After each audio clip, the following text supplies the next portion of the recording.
Welcome to Ada's Reading Corner. Hi, I'm Ada, your storyteller.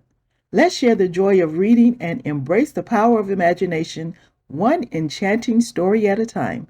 So visit with me on my YouTube channel and let the magic begin. Don't forget to like, share, and subscribe to my channel for notifications of new stories.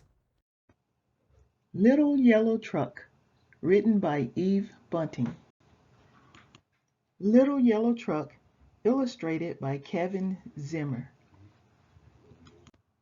Riley had a red dump truck, a green flatbed truck, a blue concrete mixer, and a little yellow pickup truck at his lumberyard.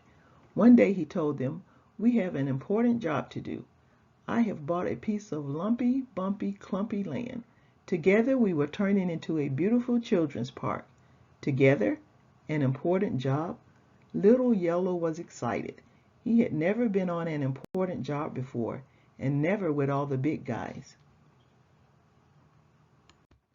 Big Blue and Big Red and Big Green and Little Yellow drove to the lumpy, bumpy, clumpy land. Riley and his helpers came too. They picked up the trash and loaded it into Big Red. Thunk, clunk, smash, crash. Little Yellow watched.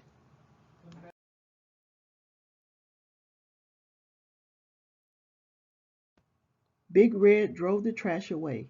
After that, Big Blue turned his big bowl and pumped out concrete. Squish, squash, slurp, burp.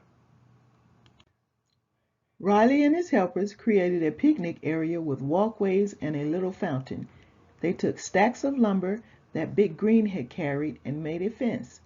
Bang, clang, smack, whack.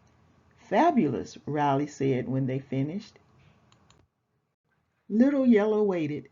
He flicked his lights on and off. "Don't forget about me. Can't I do something important?" But it was Big Green who drove away with Riley. It was Big Green who brought the swings and the slides. He brought benches and tables for people to sit on and eat their snacks. Little Yellow didn't flick on his lights or rumble his engine. The important job was finished, and he had done nothing. Everyone looked all around. "Fabulous," Riley said again, "but it's not ready yet." Little Yellow perked up. "Something for me to do? Something for me? Let's go, Little Yellow," Riley said, and climbed behind the wheel. But it looked as if they were driving back to Riley's lumberyard. Was Little Yellow not going to be a part of the children's park at all? They stopped at Ray's garden shop. Ray's workers began filling Little Yellow with plants and shrubs and flowers. There were bags of soil and grass seeds and fertilizer. Thump, dump, plump, drop.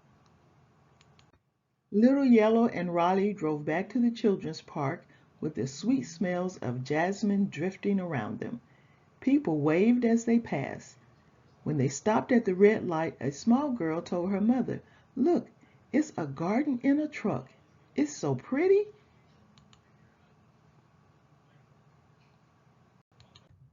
Riley's helpers scattered the grass seeds around the tables and benches. They planted the plants and shrubs and flowers. "Everything and everyone and every place needs beauty," Riley said. "We're almost ready." As if by magic, a nice black cloud arranged itself above the little garden and sprinkled it with raindrops. Butterflies, honeybees, and a hummingbird came to explore. Riley laughed out loud and said, "Okay, now we're ready." Big Red, Big Green, Big Blue, and Little Yellow went honk, plonk, hoot, toot. And the children came rushing in.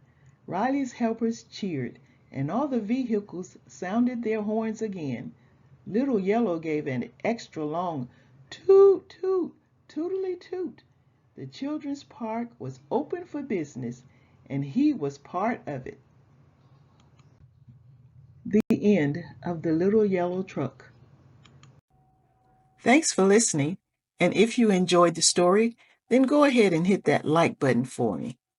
And subscribe to my channel for notification of new stories.